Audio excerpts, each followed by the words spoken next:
nós vamos entender um pouco mais de qual era o contexto da Babilônia naquele momento, naquela época em que Daniel viveu. Nós vamos ver também o que significa a Babilônia, porque no texto bíblico nós vemos muitas referências, não só à Babilônia, mas também ao Egito, por exemplo, e às vezes pode parecer um pouco confuso. Então a gente vai ver o que significa, o que representava a Babilônia, não só o que significa, não só o que representava no passado, mas sim o que representa nos dias de hoje.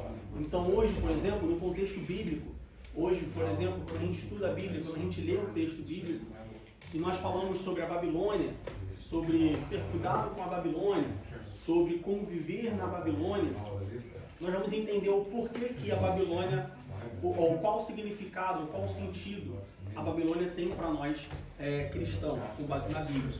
E por fim, nós vamos ver sobre como que a gente pode, viver na Babilônia, e aí a gente vai entender o que é viver na Babilônia, mas como que a gente pode viver na Babilônia de maneira que a gente consiga, porque a gente, mesmo vivendo na Babilônia, nós nos mantermos fiéis a Cristo, nós nos mantermos fiéis a Deus, assim como Daniel e os seus amigos se mantiveram fiéis naquela situação. Para nós começarmos, vamos abrir nossa Bíblia em Daniel capítulo 1, e nós vamos ler do verso 1 ao verso 3.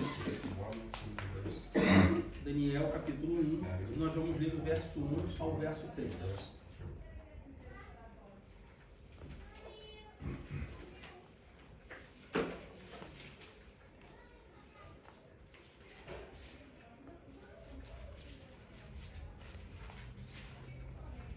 Todos acharam? Daniel pode ser um pouco difícil de achar, meu irmão, mas se a gente for seguindo a ordem, a gente vai ver Isaías, é um livro relativamente fácil de achar, é um pouco grande, então é mais fácil de achar. Isaías, depois de Isaías vem Jeremias, depois de Jeremias vem Lamentações, depois de Lamentações vem o quê? Qual o livro que vem depois de Lamentações? Ezequiel. Depois de Ezequiel a gente encontra Daniel. Então Daniel capítulo 1, do verso 1 ao verso 3 diz assim: No ano terceiro do reinado de Jeoaquim, rei de Judá, veio Nabucodonosor, rei da Babilônia, a Jerusalém e a sitiou. E o Senhor entregou nas suas mãos a Jeoaquim, rei de Judá, e uma parte dos utensílios da casa de Deus, e ele os levou para a terra de Sinar, para a casa do seu Deus, e pôs os utensílios na casa do tesouro do seu Deus. E disse o rei a Aspenaz, chefe dos eunucos, que trouxesse alguns dos filhos de Israel, e da linhagem real e dos nobres. É basicamente o mesmo texto, ou parte do texto que nós lemos na aula passada, para a introdução do nosso assunto. Bom, nós já vimos na semana passada o contexto político, histórico, da tomada de Jerusalém por parte do Império Babilônico. A gente não vai repetir sobre isso. Mas para a gente começar, a gente precisa entender ou refletir sobre a chegada ou a forma como aconteceu a tomada, não a tomada de Jerusalém por parte dos babilônicos, mas como que se deu como que foi trazer os jovens, como que Daniel chegou até a Babilônia, tá? Bom, Jerusalém é invadida, os babilônicos eles invadem, tem a primeira invasão do reino de Judá a Jerusalém. E como era costume na época, quando a gente olha para as histórias, quando a gente olha para o mundo antigo, era costume de que quando você invadisse um povo, né, quando um país invadisse outro país, não um país, porque a gente não tinha esse conceito de país nesse momento, mas quando um povo invadia outro povo, quando o império invadia algum lugar, a primeira coisa que eles faziam era, eles pegavam a classe alta, vamos dizer assim, daquela sociedade, daquele povo, ou seja, pessoas ricas, pessoas bonitas que a gente fala realmente bem afeiçoadas, então, pessoas que faziam parte da aristocracia daquele povo, pessoas estudadas, pessoas letradas, pessoas, vamos dizer assim, de uma forma bem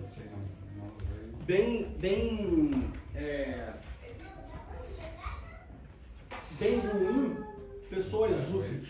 Tá? Então eles não pegavam primeiro as pessoas da classe baixa, as pessoas que não tinham muito estudo, as pessoas que não tinham algum destaque, as pessoas que não tinham uma profissão valorizada. Essas pessoas elas eram, num primeiro momento, deixadas de lado. E eles pegavam, vamos dizer assim, a nata da sociedade, na visão deles, e na visão de muitos países hoje, muitas sociedades hoje, eles pegavam aquelas principais pessoas e levavam essas pessoas cativas. Então, quando a gente olha para a história da invasão da Babilônia em Jerusalém, existiram 3 levas de pessoas, ou seja, por 3 vezes eles pegaram um grupo de pessoas e levaram para a Babilônia. E a primeira dessa leva, que foi em 605 a.C., logo após a invasão, foi nessa primeira leva de pessoas que Daniel e seus amigos foram levados para a Babilônia, para irem para a Babilônia. Primeira pergunta é, quais foram o nome dos amigos de Daniel mesmo?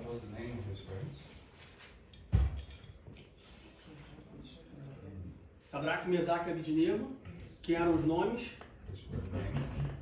babilônicos ou hebraicos? Os nomes babilônicos dos amigos de Daniel. Quais eram os nomes reais ou originais dos amigos de Daniel?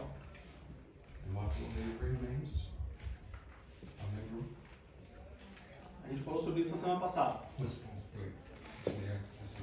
Eles tinham os nomes originais dele, como Daniel. Daniel era o nome de Daniel, né? O nome hebraico de Daniel. E aí quando Daniel é levado para a Babilônia, nesse contexto que a gente acabou de citar, ele recebe um novo nome, Belsazar. Então os amigos de Daniel, eles receberam um novo nome também, o nome babilônico dele, Sadraque, Mesaque e Abednego. Mas qual era o nome original deles? Ou o nome real deles?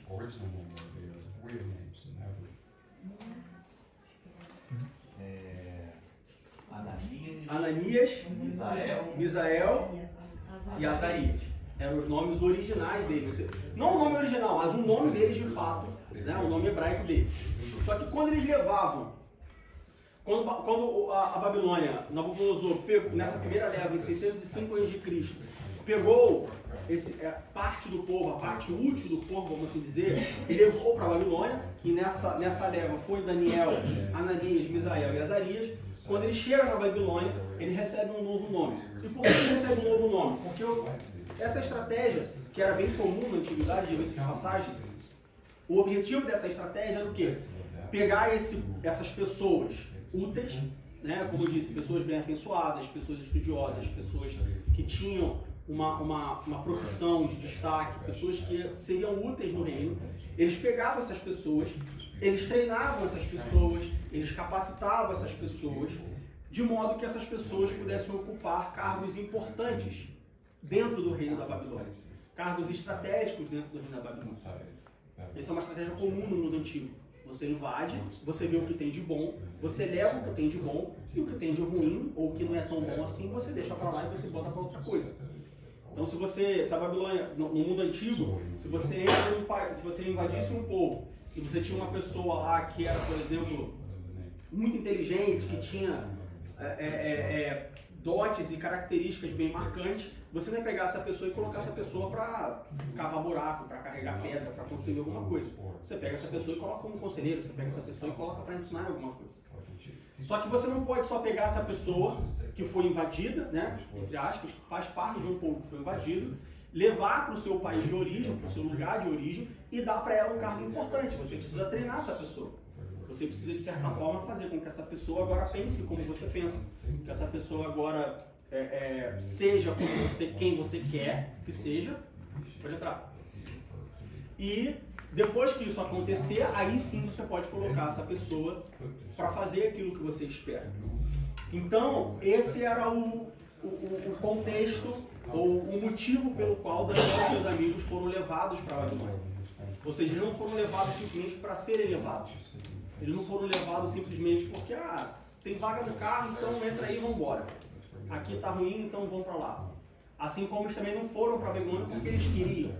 Não, Babilônia invadiu aqui Jerusalém, invadiu o reino de Judá, então eu vou para a Babilônia porque lá eu vou estar melhor. Não, eles foram levados contra a vontade deles para a Babilônia com um propósito específico. Existia um propósito específico.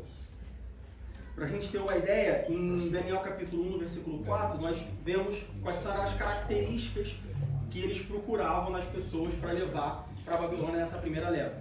Lembre-se que foram três levas de pessoas de Jerusalém para a Babilônia. Eles foram na primeira.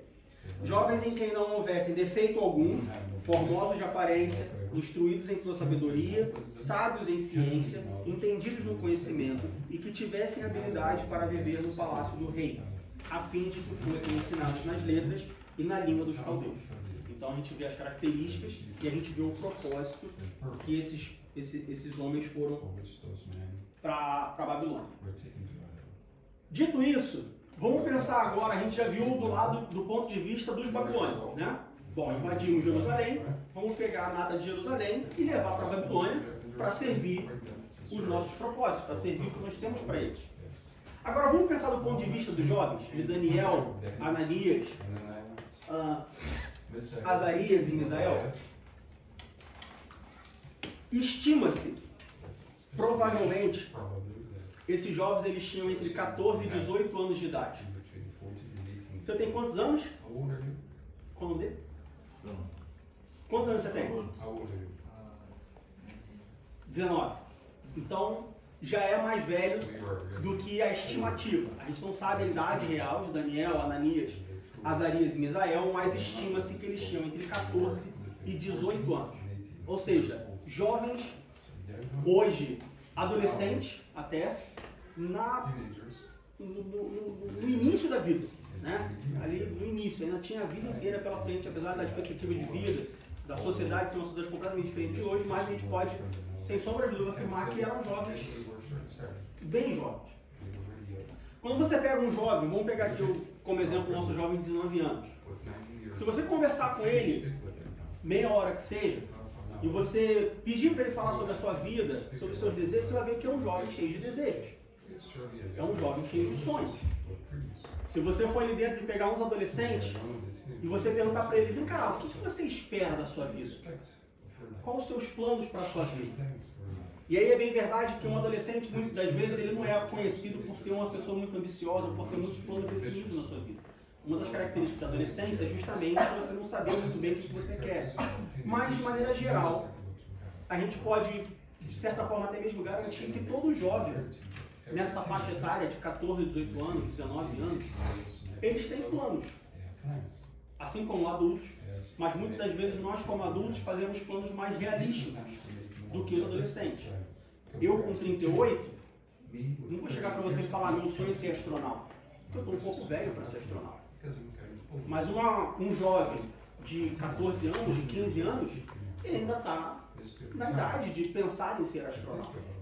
Ou seja, um adolescente de 14 a 18 anos, ele é cheio de sonhos, ele é cheio de planos, ele é cheio de vida, ele acha, e também é uma característica da juventude, ele acha que ele sabe tudo sobre o mundo, ele acha que ele pode mudar o mundo, ele acha que ele tem força, que ele tem vigor, e muitos até têm de fato, de poder fazer o que quiser, de poder descobrir o mundo, de poder... Enfim, eles têm planos, eles têm sonhos, eles têm projetos. E eles vivem para isso. Então, normalmente, quando você pega um adolescente, quando você pega um jovem, você vai ver que, na maioria das vezes, se ele tiver bem definido o que ele planeja, o seu sonho, o seu projeto, você vai ver que ele meio que vive para isso. Então, se o sonho dele é conhecer o mundo, você vai ver ele juntando dinheiro, talvez, você vai ver ele se envolvendo com pessoas que conheceram o mundo também, porque ele quer. Tudo que ele faz, tudo que ele pensa, tudo que ele planeja é direcionado para o sonho dele. E a gente pode dizer, a gente não pode afirmar sem dúvida nenhuma, mas a gente pode certamente inferir que Daniel e seus amigos, eles tinham sonhos. Dada a faixa etária, eles tinham sonhos, eles tinham projetos, eles tinham planos, eles tinham expectativas acerca do seu futuro. E a gente também pode, a gente talvez não pode afirmar 100% de certeza, mas a gente pode inferir que os sonhos deles, os projetos deles, os planos deles, certamente não seriam ou não deveriam serem levados cativos para a Babilônia. Porque embora a primeira leva de cativos fossem de pessoas da classe alta, da aristocracia, pessoas que seriam tratadas bem, né? Essas pessoas não seriam levadas para a Babilônia para serem açoitadas, para trabalharem pesado, nada assim. Elas seriam, de maneira geral, bem tratadas na Babilônia, mas ninguém quer ser levado cativo. Se eu chegar para você e falar assim, meu irmão, olha só, eu vou te pegar daqui e agora eu vou te levar para onde você quer ir? Ah, eu quero ir para o país tal. Tá, eu vou te levar para lá, eu vou te dar tudo o que você quer, mas é o seguinte, você vai fazer o que eu mando. Você vai ser meu servo. No primeiro momento pode parecer legal. Ah, eu vou para um lugar que eu quero, vou viver uma vida boa. Mas vai chegar um momento que você vai falar, bom, eu perdi a minha liberdade, não posso mais fazer o que eu quero, porque eu estou debaixo de alguém. Eu dependo de alguém, eu respondo a alguém. Então, por mais que ser levado para a Babilônia fosse uma coisa aparentemente boa, a gente pode com certeza inferir que não fazia parte dos planos de Daniel e de seus amigos. Eles foram levados à força. E aí, se a gente se colocar no lugar deles, a gente vai ver que eles não só foram levados à força, mas eles foram levados como eu disse, como escravos. Eles foram levados como alguém que estava debaixo de outra pessoa. Eles foram levados da sua própria terra, então a gente pode dizer que, de certa maneira, eles sentiram uma certa vergonha. Você imagina, você está no seu país, você está na sua cidade, está na sua casa, e aí chega alguém de fora, invade a sua casa, invade o seu país, invade a sua cidade, consegue conquistar o país, consegue conquistar a cidade, domina pela sua casa e agora te leva por um outro lugar. Dá um sentimento de vergonha. Talvez se você for sexo masculino, dá um sentimento ainda mais de vergonha, porque o homem tem mais essa coisa de proteger, né? A função do homem é proteger a casa, proteger a família. Por mais que você seja novo, mas a gente pode inferir um sentimento de vergonha. Então o nosso contexto nós temos 4 jovens, inteligentes, bonitos, dotados de sabedoria, de conhecimento, senão eles não seriam levados na primeira leva, ou seja, jovens cheios de vida, jovens produtivos, jovens que tinham sonhos, jovens que tinham expectativas, jovens que tinham projetos, expectativas na sua vida, que são levados cativos, são levados como escravos para um lugar desconhecido, para um lugar que aparentemente seria um lugar bom, mas que no geral foi um lugar que invadiu o lugar deles, que tomou o lugar deles. A gente pode, sem sombra de dúvida, resumir o sentimento desses jovens nessa situação em uma palavra. Que palavra nós podemos, que sentimento nós podemos resumir esses jovens? Quem pode me dizer?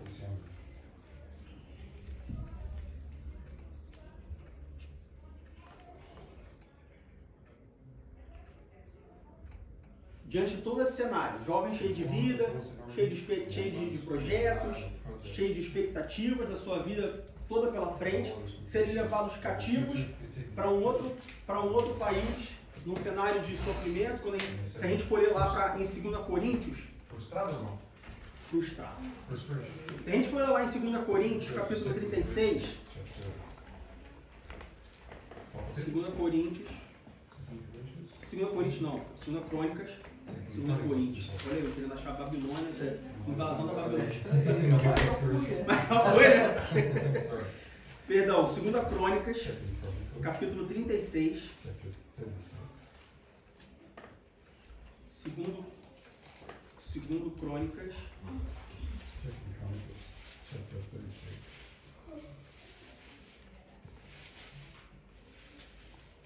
Capítulo 36.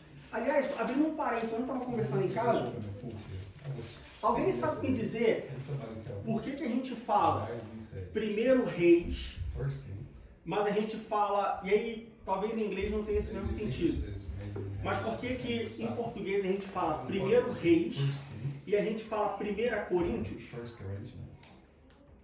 mas a gente fala 1 Coríntios, mas a gente não fala 1 Crônicas, a gente fala 1 Crônicas. Por quê? Porque Coríntios é carta. Então é a primeira carta aos Coríntios. E Reis é livro. E esse é o mesmo motivo pelo qual a gente não fala 1 Crônicas. O correto é falar 1 Crônicas. Porque é o primeiro livro das Crônicas. Eu achei interessante e estou planejando fazer algumas coisas assim, porque a gente às vezes percebe que muitas pessoas não entendem esses pormenores que não tem a ver com a mensagem da Bíblia, de fato, mas é de suma importância para nós estudarmos a Bíblia. Por exemplo, você já se deparou quando você lê a Bíblia, em alguns momentos, em algumas traduções principalmente, as mais antigas, tem alguns textos que estão em itálico. Tem um motivo para ele estar em itálico. Existe uma diferença em itálico. Algumas vezes você tem um texto entre parênteses.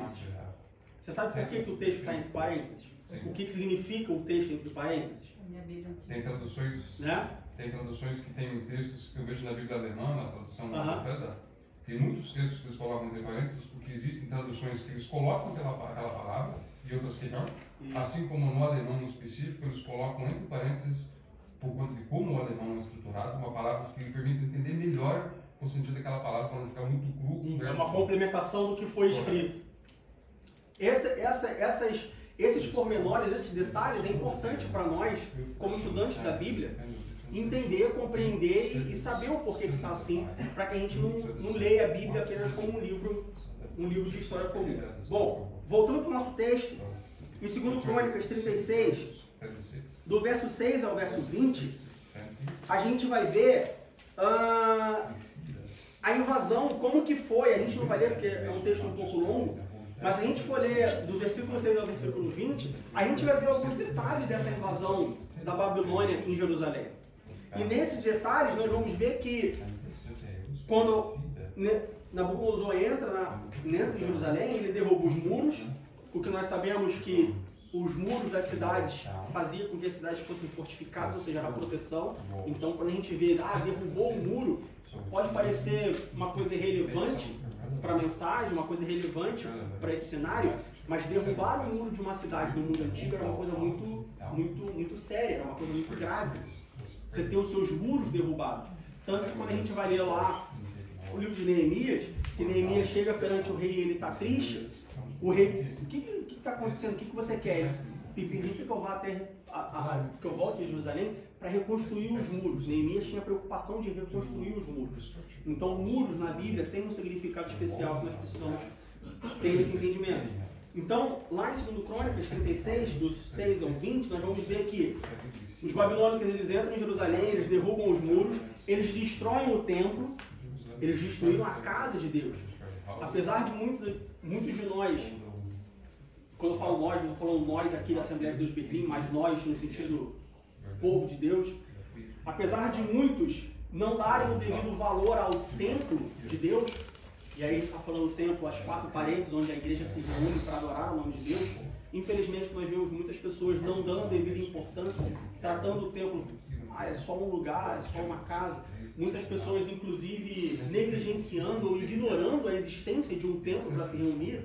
A gente vê na palavra de Deus que o fato dos babilônicos terem invadido Jerusalém e destruído o templo era uma ofensa muito grave. Eles ficaram sentidos com isso. A gente vê também que muitos dos familiares, dos amigos, inclusive desses jovens, foram assassinados, foram mortos. Então a gente pega todas essas características, todas essas circunstâncias de Daniel e seus amigos serem levados para a Babilônia e a gente pode resumir em um só sentimento: frustração.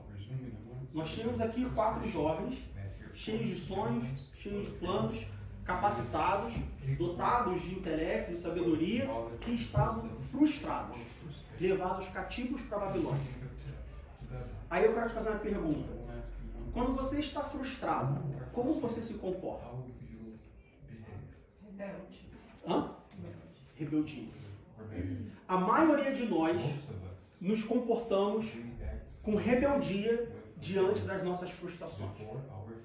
Faça um exercício e pense da última vez em que você ficou frustrado. Não importa o motivo. Existem frustrações pequenas. Por exemplo, eu planejo sair daqui 3 horas e andar até o ponto e pegar o 150 que vai passar 3:03. E aí você chega no ponto, o 150 está fechando a porta para sair. No Brasil você fala: ô motorista, espera aí, ele abre a porta de novo. Aqui você fechou a porta, um abraço. Ele não abre mais a porta, espera o próximo. E aí você já chegou nesse momento, nessa situação que você chega no ponto, a porta está fechando? Às vezes isso acontece durante o dia, daqui a 10 minutos passa outra. Às vezes isso acontece durante a noite. Demora 20, 30 minutos para passar o próximo. E você sabe que os próximos 30 minutos você está no frio, em pé, esperando o ônibus. É uma frustração que você passa. Às vezes a frustração é uma promoção no trabalho. Você tem empresas, por exemplo, na minha empresa, a cada 6 meses você tem um ciclo de... Você tem um processo de avaliação de performance. Baseado nessa avaliação, você pode ser promovido ou receber um aumento. Então, às vezes, você passa 6 meses dando couro, suando, para trabalhar pesado, esperando que você vai receber um aumento, uma promoção, alguma coisa. E aí, daqui a 6 meses, chega um momento e você fala para você, olha, a gente entende que você não fez nada do que você deveria fazer. Frustração no trabalho. Às vezes a tua frustração, ou a nossa frustração, é no casamento. Você casou com uma pessoa, e aí às vezes tem pouco tempo de casado, às vezes muito tempo de casado, e você espera que o seu cônjuge faça alguma coisa que ele não faz. E por mais que você tenha 30 anos de casado, isso te gera uma frustração. Talvez pequena, mas não deixa de ser uma frustração. Às vezes na escola, como o nosso jovem, ele estuda e ele está esperando entrar numa faculdade, ele está esperando um mercado de trabalho, mas aquela faculdade o rejeita. Uma frustração. Então pensa no momento em que você esteve frustrado, por qualquer motivo que for. Agora pensa em como você reagiu a essa frustração. Qual foi a sua reação a essa frustração? Você reagiu de forma que, estou frustrado, mas é o que é, a vida é assim, vida que segue. Talvez esse possa ter sido o seu comportamento depois da frustração, depois como uma segunda reação à sua frustração. Mas a sua primeira reação, qual foi a sua primeira reação? Normalmente rebeldia. Normalmente você questiona. Normalmente quando eu chego no ponto de ônibus e hoje está fechando a porta, eu falo, tá vendo? Se não tivesse dado a paz do Senhor para todo mundo na igreja, eu agora estava dentro desse ônibus. Mas eu fui querer dar a paz do Senhor para todo mundo dentro da igreja, perdi a porcaria do ônibus. Tenho que ficar aqui agora 10 minutos. Rebeldia. Quando nós olhamos, por exemplo, de Daniel e os seus amigos, nós vemos que, mesmo diante de uma situação completamente contrária às suas expectativas, mesmo frustrados, eles não reagiram com rebeldia. Diego, como que você sabe disso? Como que você pode afirmar isso? Se você não conheceu Daniel. Eu posso afirmar isso porque quando eu olho para o livro de Daniel, e a gente vai ler, e a gente lê do versículo 5 até o versículo 8, principalmente no versículo 8, a gente vê que a primeira coisa que acontece quando Daniel chega na Babilônia é que o rei determina que o chefe dos eunucos, primeiro dá outro nome para eles, ou seja, tira a identidade deles, e aí de novo, frustração. Poxa, meu nome é Diego, eu gosto de ser chamado de Diego. Eu fui chamado de Diego durante 14 anos, durante 15, 16, 17, 18 anos da minha vida. E aí agora chega uma pessoa, me leva como escravo, e chega para mim e fala que meu nome não é mais Diego, meu nome agora é Jorge. Eu não gosto de Jorge, eu gosto de Diego. Então a primeira coisa que os babilônicos fazem, quando chega na Babilônia com esses meninos, com esses jovens, é trocar um nome. Nome na Bíblia tem a ver com identidade, tem a ver com quem você é. Simão era Simão, até conhecer Jesus. Depois que ele conhece Jesus, qual é o nome dele? Qual é o nome dele? Pedro. Mudou a identidade de Pedro. Ou mudou a identidade de Simão. O nome tem a ver com identidade. Mas isso era mudado oficialmente ou era como se fosse um apelido? Porque eu ouvi que às vezes parece que colocava como se fosse um apelido. Na Babilônia ele era chamado de Belsazar, Sadraque, Mesaque e Abednego. Era oficial. Era o nome oficial. Seu nome não é mais esse. Nome. Quando Jesus troca o nome de Simão, ele fala, agora tu és Pedro. E a partir daí é Pedro. Quando a gente vê, por exemplo, Atos, a gente tem Saulo. chega no momento que Saulo passa a ser tratado como Paulo. No mesmo capítulo, fala Saulo, depois fala Paulo, daí pra frente é só Paulo. Então, a primeira coisa que acontece com esses jovens, quando chegam na Babilônia, é eles perderem a sua identidade. Mais frustração ainda. E aí, como que você pode falar assim, me diga, como que você pode afirmar que frustrados, eles não agiram com rebeldia? Versículo 8 do capítulo 1. E Daniel assentou no seu coração não se contaminar com a porção do manjar do rei, nem com o vinho que ele bebia. Portanto, pediu ao chefe dos eunucos que lhe concedesse não se contaminar. Diga. Posso fazer uma pergunta cabeluda, irmão? Que ocorreu aqui. Você entra num reino que é diferente do seu, que tem uma regra diferente do seu. Eu não desfaço aqui o fato de que Daniel ele buscou a Deus na situação. Isso é óbvio. Mas, de certa forma, uma rebeldia boa, vou dizer, porque ele colocou no coração não seguir a lei deles lá. Não seria rebeldia porque ele não se rebelou violentamente. E rebeldia, normalmente, no contexto, a palavra em si está ligada a, eu não diria violência, mas a uma imposição total, no sentido de que você não volta mais atrás. Entende como eu digo? Não. Eles receberam uma ordem, vocês vão comer disso, disso. Daniel disse, eu não vou comer disso. Ele não disse assim, claro. Ele teve um propósito, expôs a ideia dele de uma forma diferente. Eu não desfaço, logicamente, que ele fez isso baseado em Deus. Tá, entendi. Você está falando que a posição de Daniel de não querer comer aquela comida era uma forma de rebeldia por estar naquele lugar. Rebeldia, quando não faz palavra melhor, não faz palavra melhor, mas de certa forma foi uma manifestação. Quase isso. Uma manifestação contra estar ali. Então, num primeiro momento sim. Só que se a gente seguir a leitura, no versículo 9, diz que Deus deu a Daniel graça e misericórdia diante do chefe dos eunucos. Então, foi baseado em rebeldia. Exatamente. Então, baseado no versículo 9, nós entendemos que a atitude de Daniel e seus amigos do versículo 8 não foi apenas uma manifestação deles de tipo, você me trouxe até aqui, então também não quero fazer o que você está mandando eu fazer. Mas a gente entende que foi uma coisa que eles fizeram porque eles entenderam que aquilo que foi oferecido a eles não fazia parte ou não condizia com a posição que eles tinham antes mesmo de irem para a Babilônia. Entende? Então não foi assim, não, eu não vou comer essa comida porque eu estou chateado, estou fazendo greve de fome. Não. Mas que eles falaram, não vou comer essa comida porque essa comida é dedicada a Deus, porque a cultura de vocês, porque a religião de vocês vai contra a minha religião. E eu não quero me contaminar com a Babilônia, eu quero me manter puro, eu quero manter a minha identidade que eu tinha no reino de Judá, em Jerusalém. Então o versículo 9 complementa o versículo 8 e nos dá uma garantia, ou nos faz entender de que eles não apenas se manifestaram contra ou foram rebeldes. Ok? Então, quando a gente olha o comportamento de Daniel, na primeira oportunidade que Daniel teve, Daniel não agiu com rebeldia. Daniel e seus amigos. A gente não vê rebeldia. A gente vê frustração, mas a gente não vê rebeldia. Na primeira oportunidade que Daniel teve, ele se manteve, vamos dizer assim, fiel com Deus. E aí no versículo 9 nós vemos que Deus ele honra essa fidelidade de Daniel a ponto de dar graça e misericórdia a Daniel diante do chefe dos eunucos, e os chefes dos eunucos então aceitam o acordo proposto por Daniel.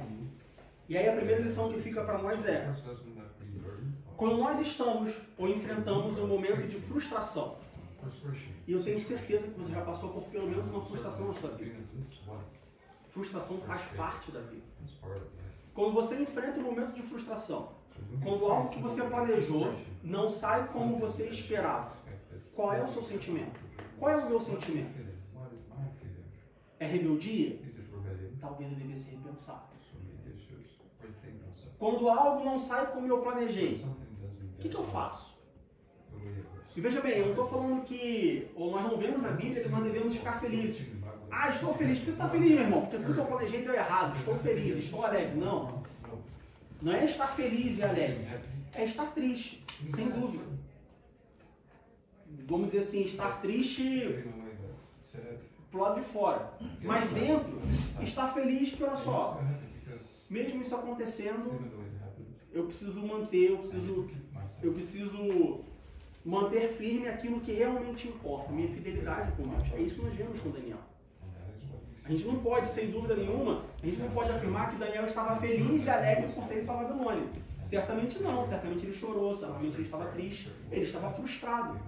Mas na primeira oportunidade que ele teve, ele se mostrou fiel ao Deus que ele servia, mesmo permitindo ele passar por uma frustração. Rebeldia não foi a sua primeira atitude, o seu primeiro sentimento. Nós precisamos seguir esse exemplo. Sabe por quê? Quando a gente vai para Eclesiastes capítulo 9, versículo 2,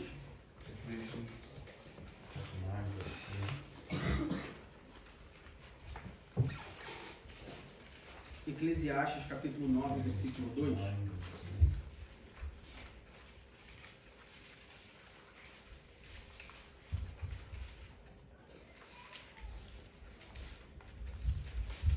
retaliação seria a palavra melhor do que rebeldia? Na verdade, a retaliação, você vê no contexto de guerra, por exemplo, retaliação é quando a pessoa, você perde o seu território e foi ocupado o seu território com um inimigo. Então, você sogra um ataque para tentar, sobre o seu próprio território, para tentar acabar com aqueles que estão lá. Uma retaliação é mais uma atitude... Revolta. Revolta. Vai além da rebelião. Sim, vai um pouco além, né? Eclesiastes capítulo 9, versículo 2 diz assim: tudo sucede igualmente a todos. Tudo igualmente a todos. O mesmo sucede ao justo e ao ímpio, ao bom e ao puro. Como ao impuro, assim ao que sacrifica, como ao que não sacrifica. Assim ao bom, como ao pecador. Ao que jura, como ao que teme o juramento. Nós, como cristãos, precisamos refletir, meditar e guardar no nosso coração, além de várias outras coisas, Eclesiastes capítulo 9, versículo 2, que nos diz que, olha só, tudo acontece igualmente a todos. Frustração é parte da vida. Todos nós somos, estamos ou seremos frustrados em algum momento da nossa vida. Não importa se você é do mundo, não importa se você é da igreja, não importa se você ora uma vez ao dia, 2 vezes ao dia, 3 vezes ao dia, 5 vezes por semana. Não importa se você jejua 40 dias e 40 noites. Não importa se você é batizado do Espírito Santo, se você é só um membro, se você é diácono, presbítero, pastor, se você é líder de louvor, se você é líder dos jovens. Não interessa. Não importa quem você seja. Você vai ser frustrado em algum momento. É o tipo de coisa que nós sabemos que vai, o que é, nós sabemos que vai vir, nós sabemos que está chegando. E quando chega, a gente se comporta da maneira que a gente sabe que não deveria se comportar. Frustração faz parte da vida. Você olhar para a sua vida, achar que a sua vida está ruim, você olhar para a vida de outro, achar que a vida dele está boa e ficar frustrado por isso, isso vai acontecer, porque tudo acontece igualmente a todos. E aí na sequência do versículo lista quem são esses todos. Tudo acontece igualmente a todos, ao justo e ao ímpio, ao que teme a Deus e ao que não teme a Deus. Então tem frustração para quem não teme a Deus? Tem. Mas também tem frustração para quem teme a Deus. Ao bom e ao puro, como ao impuro. Acontece frustração com as pessoas que são impuras, com as pessoas que são más, com as pessoas que têm uma má índole, um mau coração, um mau comportamento. Acontece. Mas também acontecem frustrações com pessoas boas, pessoas puras, pessoas com boa índole. Assim ao que sacrifica, como ao que não sacrifica. Assim ao bom, como ao pecador. Então, ainda que você seja uma pessoa boa, ainda que você peça perdão pelos seus pecados, ainda que você seja uma pessoa piedosa, uma pessoa devota, ainda que você dedique a sua vida inteiramente a Cristo, ainda que você seja um seguidor de Cristo, ao ponto ali, a palavra, ao sentido literal da palavra, ainda assim, nós estamos sujeitos a frustrações. Diga. Paulo, quando ora lá em 2 Coríntios 12, para tirar a sofrimento da carne, A resposta que vai receber foi outra. Exatamente. Se a gente for para Romanos capítulo 5, versículo 3. Romanos capítulo 5, versículo 3.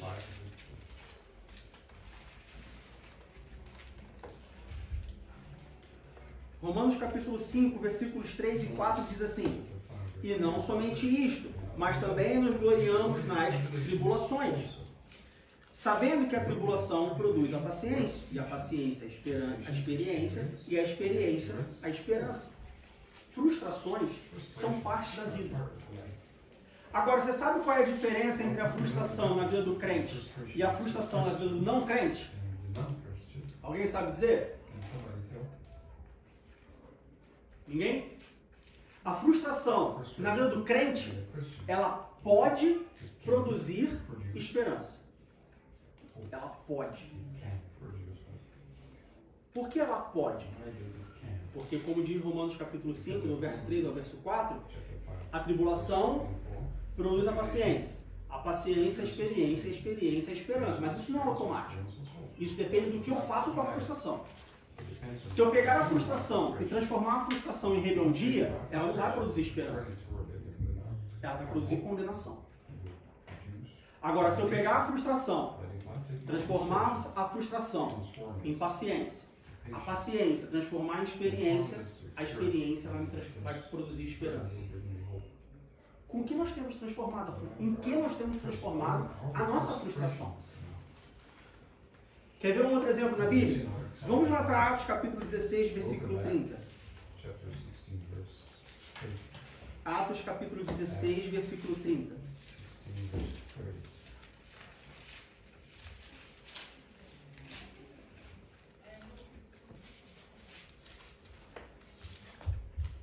Atos 16, 30 diz assim: e tirando-os para fora, disse: senhores, que é necessário que eu faça para me salvar?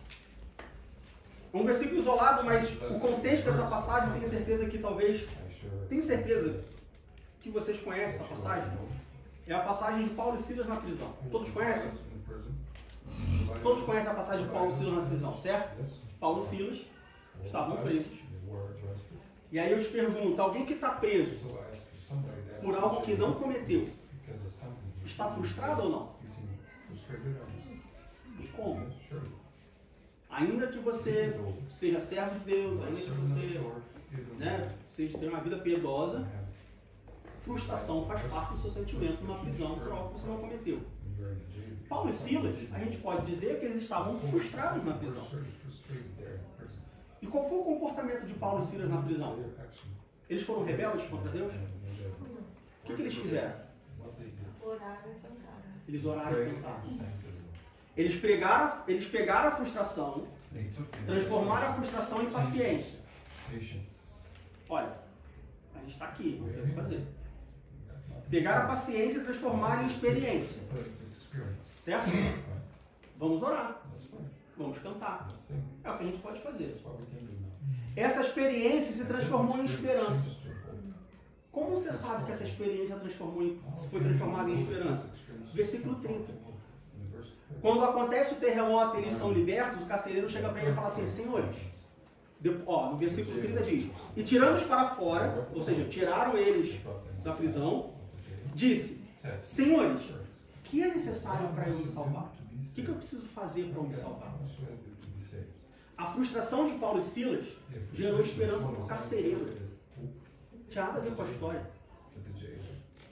Nem crente era. Paulo e Silas fez com que a frustração que eles estavam passando se transformasse em canal de bênção e esperança para um carcereiro. Quando a gente olha para a vida de Daniel, a gente vê Daniel pegando a frustração de ser levado cativo para a Babilônia e transformando isso em canal de bênção para os babilônios. Olha que coisa maluca. Porque no primeiro momento nós podemos entender que tá bom, Diego, eu entendi. Então eu como cristão, eu posso passar por frustrações. Mas eu posso pegar essas frustrações e transformar ela em canal de bênção e produzir esperança para os meus irmãos em Cristo. Eu estou frustrado, resolvi minha frustração, chego aqui na frente, dou o testemunho e falo, irmãos, estava frustrado, mas Deus me consolou. E aí eu trago bênção para os meus irmãos através do meu testemunho. Só que tanto Paulo e Silas quanto Daniel, eles pegaram a frustração e transformaram em canal de bênção, levando esperança para quem não era crente,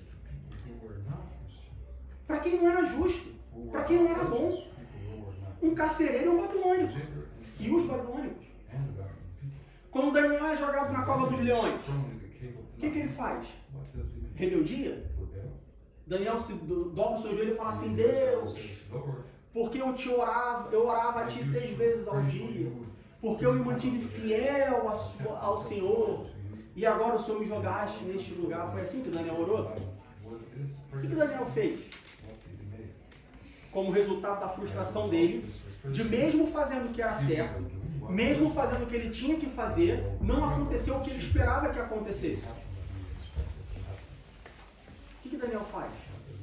Se é faltar aqui, então tudo bem, vou continuar orando.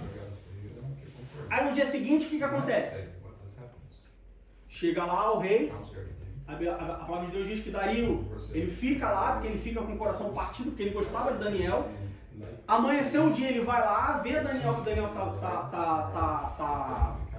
tá salvo, tá vivo, joga os camaradas na cova dos leões, como punição, mas depois acontece o quê? O que o rei faz? Vida que segue, assunto encerrado? Quem pode dizer? Ninguém conhece a história de Daniel? Na cova dos leões?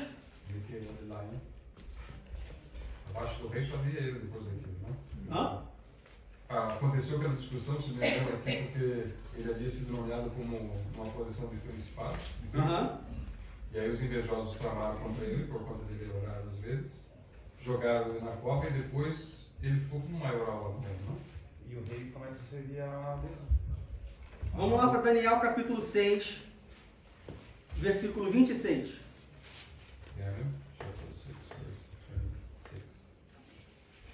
Daniel capítulo 6, versículo 26. Da minha parte é feito um decreto, da parte do rei, rei Dario, pelo qual em todo o domínio do meu reino os homens tremam e temam perante o Deus de Daniel, porque ele é o Deus vivo e para sempre permanente, e o seu reino não se pode destruir, o seu domínio é até o fim. Agora olha que interessante.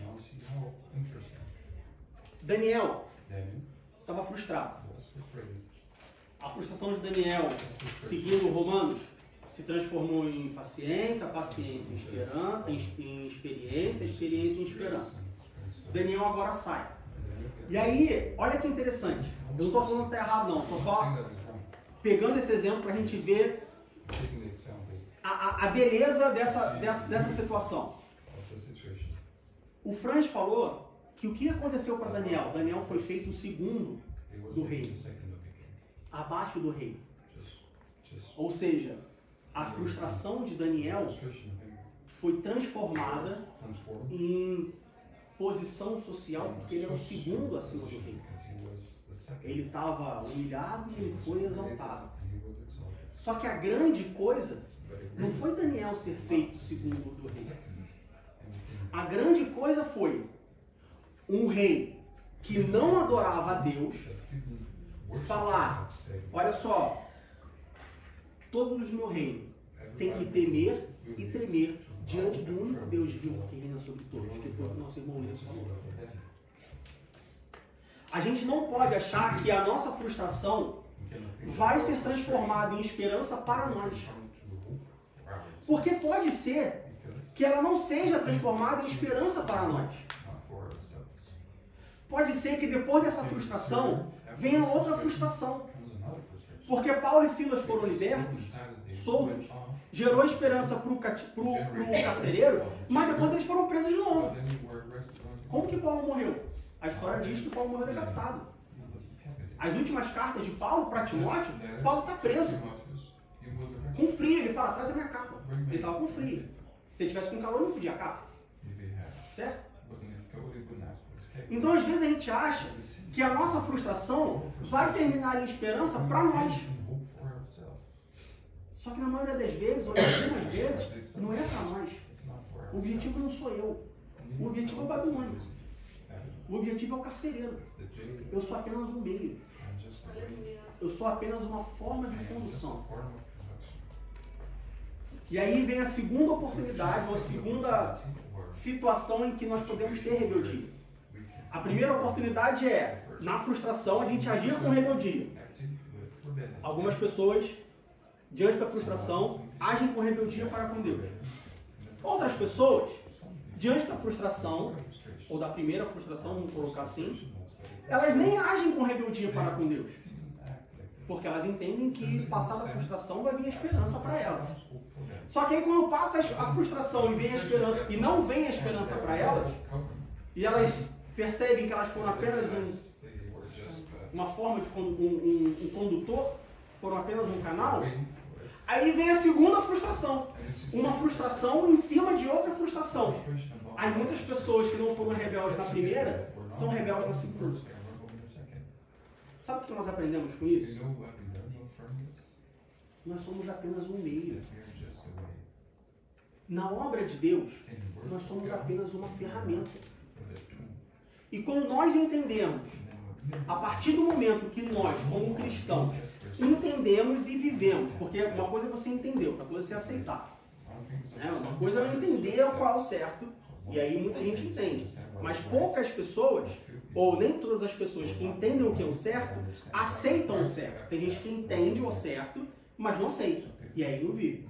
Quando nós entendemos e aceitamos que como cristãos, como servos de Deus, nós somos apenas uma ferramenta, nós somos apenas um canal, nós somos apenas um meio, a nossa frustração não vai se transformar em rebeldia. Nós somos apenas um meio. Nós estamos aqui somente como um canal. Todos nós somos mais uma ferramenta na obra de Deus. A obra não é para mim. A obra não é por causa de mim. Eu sou apenas uma ferramenta. E quando a gente entende isso, ou quando a gente procura entender isso, quando a gente se aprofunda nisso, isso abre todo um leque de entendimento de que, olha só, eu sou apenas uma ferramenta. Eu sou útil até o momento que eu faço o serviço certo. Porque se você pega uma ferramenta, você pega uma chave de fenda para mexer no parafuso, essa chave de fenda espana, você coloca de lado e pega outra chave de fenda que está servindo para o que ela tem que servir. Certo? E aí a gente, às vezes, entende que nós somos uma ferramenta, mas a gente quer ficar como ferramenta dentro da caixa de ferramenta. Ferramenta dentro da caixa de ferramenta não serve para nada, só para encher a caixa de ferramenta de bagulho. Como ferramenta, nós precisamos entender que tem lugar que a gente serve, tem lugar que a gente não serve. Não adianta eu pegar uma chave Phillips e tentar apertar um parafuso de fenda. Não é a ferramenta certa. Eu não posso fazer o que eu quero. Eu tenho que fazer aonde eu sou necessário. Às vezes nós entendemos que nós somos ferramentas, mas eu sou uma chave de fenda, eu sou uma chave Phillips, que eu quero apertar um parafuso de fenda. Eu não sou para apertar um parafuso de fenda. Às vezes eu sou um martelo e eu quero parafusar um parafuso, mas eu sou um martelo. Martelo não parafusa. Às vezes eu sou um serrote e eu quero cortar um metal, mas eu sou serrote, eu sou de madeira, eu não sou de metal.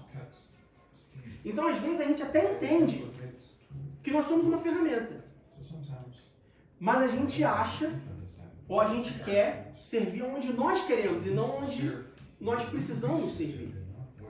E aí quando a gente serve onde a gente precisa e não quando a gente quer, gera uma frustração. Porque a sua expectativa era ser uma ferramenta para aquela atividade. Só que na obra de Deus, a sua utilidade é em outro lugar. E aí quando isso acontece, você fala assim, tá vendo? Fui querer servir, falei pro pastor que eu queria cantar, o pastor viu a minha voz e falou, meu irmão, é melhor você ensinar, cantar não é para você. Aí também agora eu não quero servir também. Frustração. Uma coisa que é legal nisso é que todos eles tiveram a experiência, né? a experiência diante de Deus foram ferramentas, mas foram usadas por Deus. Todos eles tiveram experiência. A experiência com o qual a minha graça te basta. Exatamente. Ele foi ferramenta mais. Daniel estava frustrado, mas ele teve a experiência de, durante aquele período, só comer aquilo ali, de orar e de falar: Deus, olha só, comprometeu barulho, Deus. Eu não vou comer a comida deles, não, então me ajuda, me faz forte aí. Ficaram frustrados, foi lançado na Cova dos Leões. Ele teve a experiência de passar a noite com o leão. E assim, a gente não pode conjecturar, mas o leão tá ali, não era um só não, mano. Tu tá orando, tu é fiel, mas né, de vez em quando tu abre o olho assim. Né, se mexe muito rápido. Sabe quando você tá. Acontece comigo. Você tá orando aqui assim, no início do culto a gente faz o mesmo de oração. Você tá orando. Mas também você escuta um barulho, aí você abre o olho assim, levanta. Eu imagino o Daniel na Cova dos Leões assim, orando, mas né, com o olho no padre e na missa, né? Nem se movendo muito rápido. Não, vou respirar aqui devagarinho. O leão suspirou. Ele já. Deus, não esquece de mim, não, Deus. Sadraque, Mesaque e Abednego, Ananias, Misael e Azarias, na fornalha, frustração. Poxa, mas eu sirvo a Deus, o Deus vivo, todo-poderoso.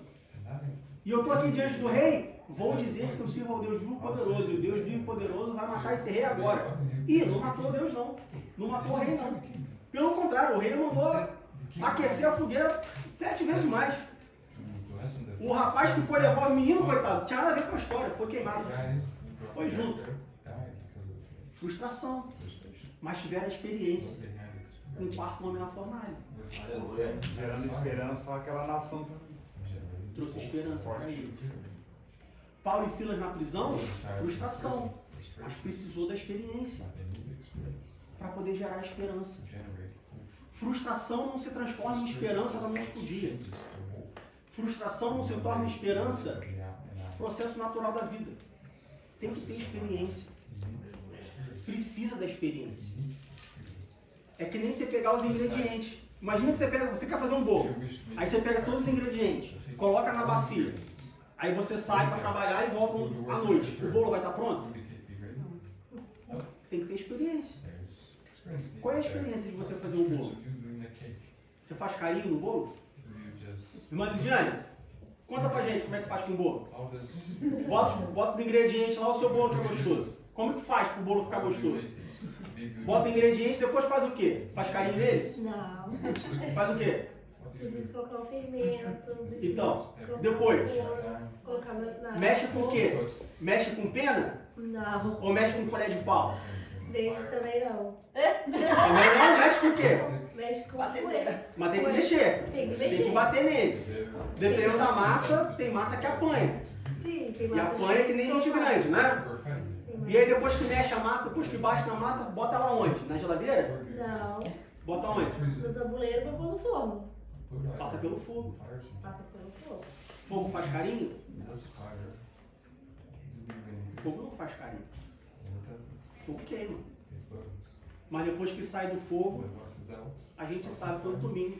Traz esperança para todo mundo. Traz esperança para todo mundo. Que depois do culto vai ter um bolo fofinho, bem gostoso para todo mundo comer. Frustração. Aqueles jovens estavam frustrados. Mas eles não deixaram que a frustração se transformasse em rebeldia. Todos nós já passamos por momentos de frustração. Talvez você esteja frustrado agora. O que você vai fazer com essa tua frustração? Tu vai cruzar o braço e falar assim, tô chateado. E ficar cruzado, parado, sem fazer nada? Só vai gerar mais frustração. Ou pior, vai gerar mais rebeldia. E na Bíblia, a gente sabe qual é a consequência de rebeldia. Cuidado com a rebeldia perante a Deus. Porque todos que se rebelaram contra Deus foram mortos. Foram consumidos. Tem um que ainda está aí passeando por aí. Mas o destino dele já está selado. Cuidado com a rebeldia. Daniel e seus amigos pegaram a frustração e geraram a experiência, passaram pela experiência e gerou esperança. Não para eles, diretamente, mas sim para a Babilônia. Sobre a Babilônia, eu falei no início que a Babilônia ela é conhecida como ela traz uma mensagem ruim para nós como cristãos, né? Assim como o Egito. Bom, a Babilônia, nesse contexto, nessa situação, ela era a maior potência do mundo antigo naquele momento. Era uma cidade rica, mas diga. Eu queria saber. Saiba. Sim, quando a palavra fala de nós termos esperança, né? Porque a tribulação é inevitável, né? A esperança não é tipo que nós vamos ter uma vida eterna com Cristo. Não é essa esperança que nós temos que ter. Sim. Essa é a maior esperança do cristão. Ou essa deveria ser a única esperança do cristão. Ela é a maior, sem dúvida. Mas, olhando para a Bíblia, a gente pode entender que essa deveria ser a única esperança do cristão. Olha só, um dia eu vou morar com ele. O resto é o resto. Mas a maior esperança, ou talvez a única esperança de um cristão, deve ser que ele vai viver eternamente com Deus. Vocês lembram de Estevão? Quem foi Estevão? O primeiro mártir. Foi o primeiro mártir. O que aconteceu com Estevão? Vamos lá para a passagem que ele é apedrejado. Atos capítulo 6.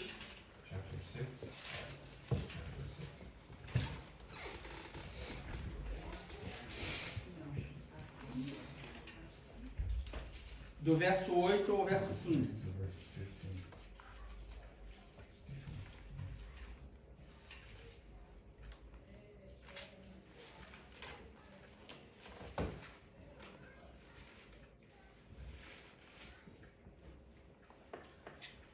Atos 6, versículo 8 diz assim: E Estevão, cheio de fé e de poder, fazia prodígios e grandes sinais entre o povo. Estevão é o nome de fé. Ele estava com Deus. Estevão estava com Deus. E levantaram-se alguns que eram da sinagoga, chamada dos libertos, e dos sirineuses, dos alexandrinos, dos que eram da Sicília e da Ásia, e disputavam com Estevão. E não podiam resistir à sabedoria e ao Espírito com que falava. Espírito com E maiúsculo, Espírito Santo. Ou seja, Estevão era um homem compromissado. Então subornaram os homens para que dissessem: ouvimos-lhes proferir palavras blasfemas contra Moisés e contra Deus, e excitaram o povo, os anciãos e os escribas, e investindo com ele, o arrebataram e o levaram ao conselho.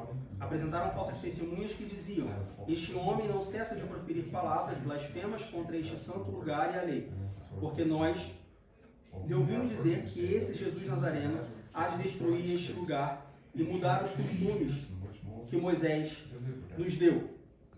Aí eles perguntam o que Estevão estava falando.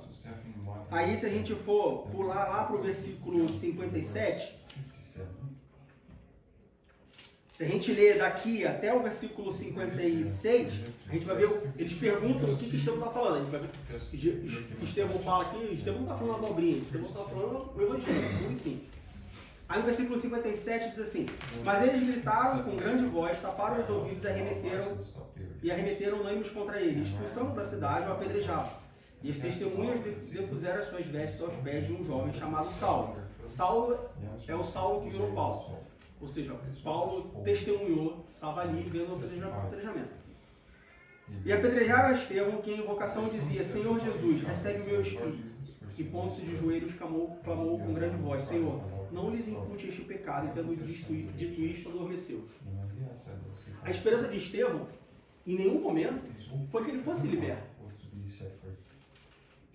A esperança de Estevão não era que, não, eu vou aqui, Deus vai me socorrer e eu vou... Não. A esperança de Estevão era o quê? Pregar o evangelho para aqueles homens. Mas pregou o evangelho e foi levado para fora da cidade para ser apedrejado. Tá bom. Senhor, não impute a eles o pecado, mas traz para eles salvação. Recebe o meu espírito. Diante da nossa... De novo, todos nós vamos ser frustrados. Vamos passar por frustração. E pode parecer demagogia, parecer hipocrisia, e de maneira nenhuma, o que as pessoas estão passando, se passa essa imagem, mas de maneira nenhuma eu estou dizendo que eu faço isso. Não, eu sofro os mesmos, todos nós sofremos as mesmas dificuldades, passamos pelas mesmas frustrações, às vezes gerando rebeldia. Poxa Deus, mas o que está acontecendo? Fala comigo. Às vezes entendendo, obrigado Senhor, eu entendo o que eu estou fazendo. Todos nós passamos por isso. E a nossa esperança, quando eu digo a nossa, eu digo a minha também. A minha esperança diante de uma frustração não tem que ser que Deus vai me trazer o socorro. E sim, a minha esperança tem que ser que Deus um dia vai me buscar. Que um dia eu vou morar com Ele. Sabe por quê? Se a nossa esperança for um livramento imediato que eu digo nessa vida, se a minha esperança diante de uma frustração for que aquele problema se resolva, isso pode gerar uma outra frustração. É probabilidade estatística. Como nós lemos lá em Eclesiastes, frustração vai acontecer para todo mundo. Então assim, estou frustrado. Se a minha esperança é que eu não tenha mais frustração, isso pode acontecer ou não. Certo? Agora, se a minha esperança for que um dia eu vou morar com Deus, não existe isso pode acontecer ou não. Isso vai acontecer. Então, por que a nossa maior esperança, ou por que, como eu disse, a nossa única esperança deve ser a volta de Jesus Cristo? Porque ter como única esperança a volta do nosso Jesus Cristo é garantia de que eu nunca vou estar frustrado de novo. Porque vai acontecer. Agora, se a minha esperança for a solução para os meus problemas e frustrações que eu estou enfrentando, eu posso não ter frustração de novo, ou, que muito provavelmente vai acontecer, eu vou ter outra frustração. Talvez não aquela mais, mas eu vou ter alguma outra. Entende? Por que a esperança tem que ser a volta de Jesus? Ou por que a única esperança que nós deveríamos ter? E de novo, então o Diego está falando que a única esperança... Não, eu tenho esperança em várias coisas também. Luto todos os dias para que a minha única esperança seja a volta do nosso Jesus Cristo, um exercício diário. Porque sim, quando você abre a geladeira e não tem comida, é difícil você falar assim, Senhor, não tenho comida, mas a minha esperança está em Ti, que o Senhor um dia vai voltar para me buscar, eu nunca mais vou precisar comer. Abrir a geladeira. Não, é difícil. É difícil. Quando você está com alguém ou com algum ente querido, morrendo, e aí você fala assim, Deus, a minha esperança é que um dia nós vamos ser glorificados e nunca mais vamos passar por doença. É difícil. É muito difícil. Por isso nós precisamos lutar para alimentar todos os dias a única esperança que nós deveríamos ter. E Jesus sabe que é difícil. Deus sabe que é difícil. Como que Deus sabe? Porque nós temos Jesus que fala, Pai, olha só, é difícil, eu tive lá, é difícil ter ser a única esperança do Diego ser o dia que o Senhor mandar eu lá buscar ele. Então, perdoa ele, dá um alívio, traz um consolo. Aí Deus vai lá e fala, Espírito Santo, vai lá, leva um consolo para o meu filho. Até mesmo se pensar assim, a motivação da gente também acaba. Se a gente ficar pensando só assim, a motivação acaba, né? Só assim como? Dessa maneira, que a nossa única esperança é quando Deus voltar, quando a gente for para o céu. Você acaba a motivação de viver. Então. Porque aí a pessoa se entrega. Ela diz assim, o que eu vou viver? Então eu vou me matar. Então, vamos lá. Acaba a motivação de viver? Eu diria que depende. Viver para quem ou por quê? Porque se é minha única esperança, se eu entender e viver que minha única esperança é morar um dia com Deus, isso vai acabar com a minha motivação de viver neste mundo. Certo? Então assim, porque estão me perseguindo no trabalho. Prega o evangelho e vamos embora. Porque falaram que eu sou feio. Não tô nem aí porque falaram que eu sou feio. Vou pregar o evangelho, eu quero que eles se salvem. Como Estevão faz aqui. Estevão, no versículo 59 diz, no versículo 60 diz, Senhor, não lhes impute este pecado, tendo dito isto, adormeceu. Então, se a nossa esperança se a nossa única esperança for um dia morar com Deus, isso vai tirar a nossa vontade de viver neste mundo, para este mundo. Ah, vou me matar então? Não vou fazer isso porque se eu me matar, a Bíblia diz que o suicídio não dará o reino de Deus. Mas, teoricamente, esse sentimento deveria gerar em mim um desapego às coisas desse mundo e um apego às coisas que não são desse mundo, ou seja, um apego às coisas de Deus. Porque se eu me apegar nas coisas de Deus, se eu tiver toda a minha vida direcionada a Deus, então eu garanto ainda mais de que um dia eu morarei com Deus. Entende? Sim, eu entendo, mas se você for pensar nessa lógica aí, é como se você virasse e falasse assim, eu vou, pra que viver? Se eu vou viver bem só quando eu for morar com Deus. Então não faz sentido eu viver bem aqui. Então, você pode pensar assim, mas esse pensamento condiz com alguém que tem como única esperança morar eternamente com Deus? Não condiz. Por quê? Mas aí vem o medo de você não ir morar com Deus, porque você não se mata, você não faz. Então, mas olha só. O que você está falando, essas características, elas não combinam entre si. Por quê? Porque uma pessoa que tem como única esperança a volta de Cristo, ela é uma pessoa que ela foi transformada por Cristo. Certo? Se essa pessoa foi transformada por Cristo, ela agora tem o Espírito Santo morando dentro dela. E é justamente porque ela tem o Espírito Santo morando dentro dela que ela tem como única expectativa, como única esperança, morar eternamente com Deus. Ok? Estamos bem até aí? Você consegue imaginar uma pessoa que tem o Espírito Santo morando dentro dela e que não se importe de saber que o outro não vai morar eternamente com Deus?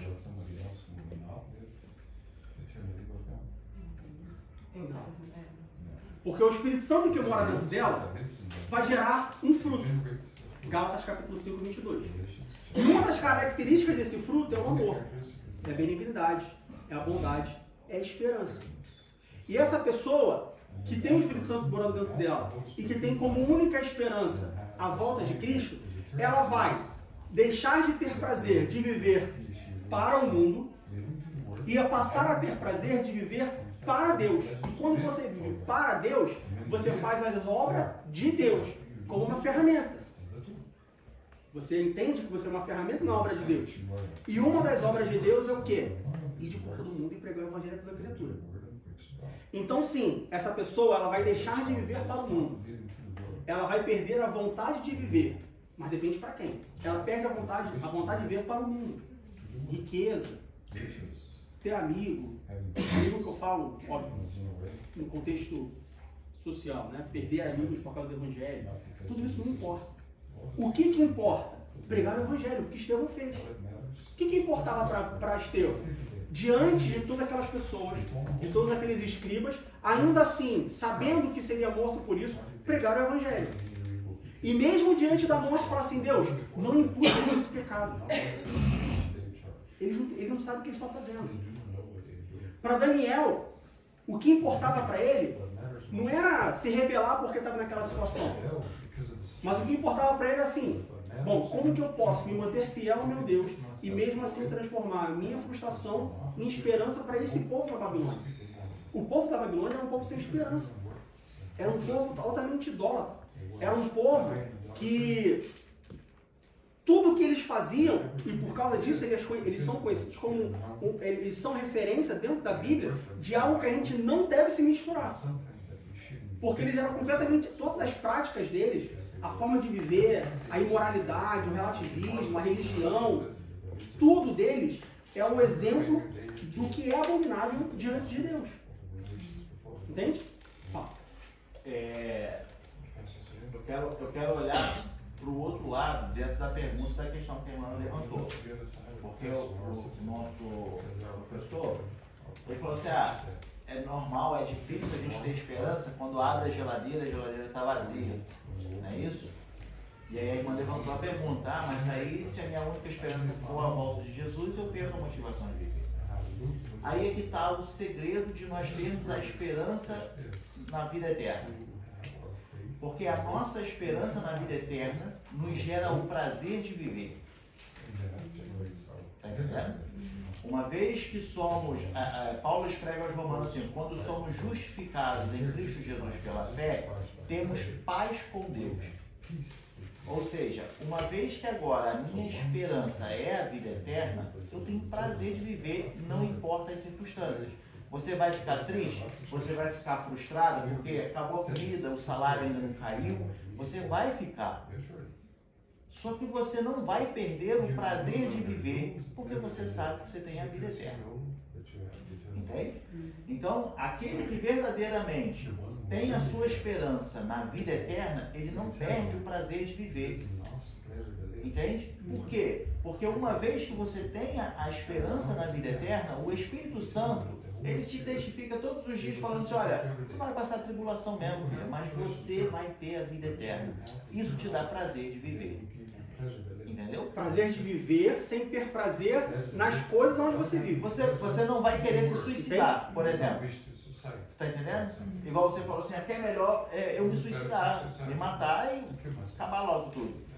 Eu digo que a última coisa que vai passar pela sua cabeça é de que, não, vou tirar minha própria vida, já que meu prazer é a vida eterna. Está entendendo? Porque você entende, como ele está colocando, que você é instrumento de Deus. E tudo tem o seu tempo determinado. Tudo vai acontecer na hora de Deus. E Deus vai prover as suas necessidades, se a sua esperança for a vida eterna. Ó, vamos ler uma série de versículos para a gente amarrar isso e encerrar nossa aula. Vocês lembram que eu falei na semana passada que Jeremias, Ezequiel e Daniel profetizaram em tempos separados? Não, juntos. Eles profetizaram juntos ao mesmo tempo, na mesma época, para locais diferentes. Abra a Bíblia em Jeremias, capítulo 29, do verso 5 ao verso 7. Do verso 4 ao verso 7.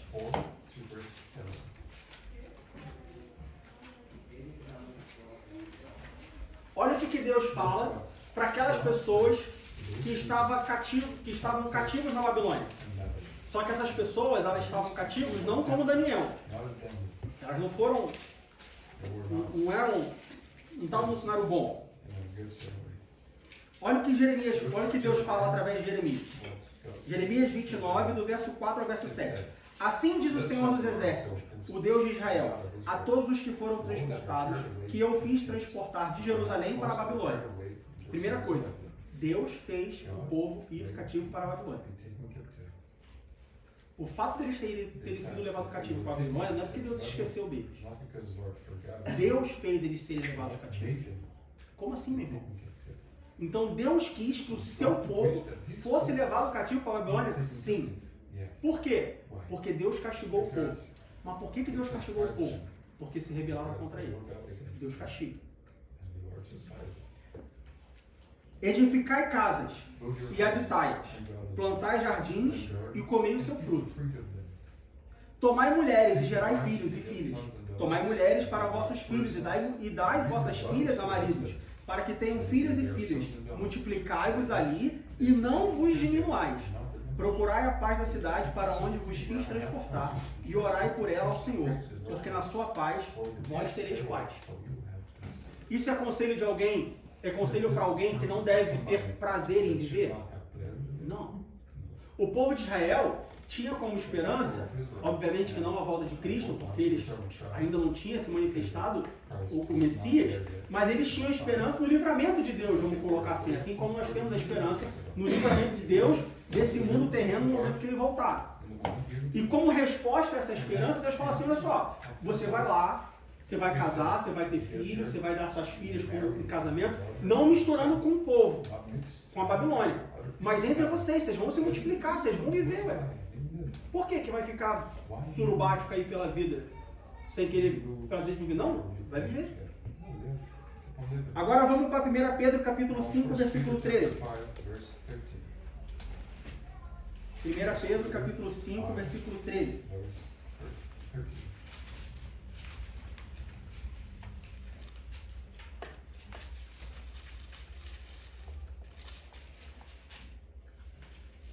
Quem pode ler 1 Pedro 5, 13?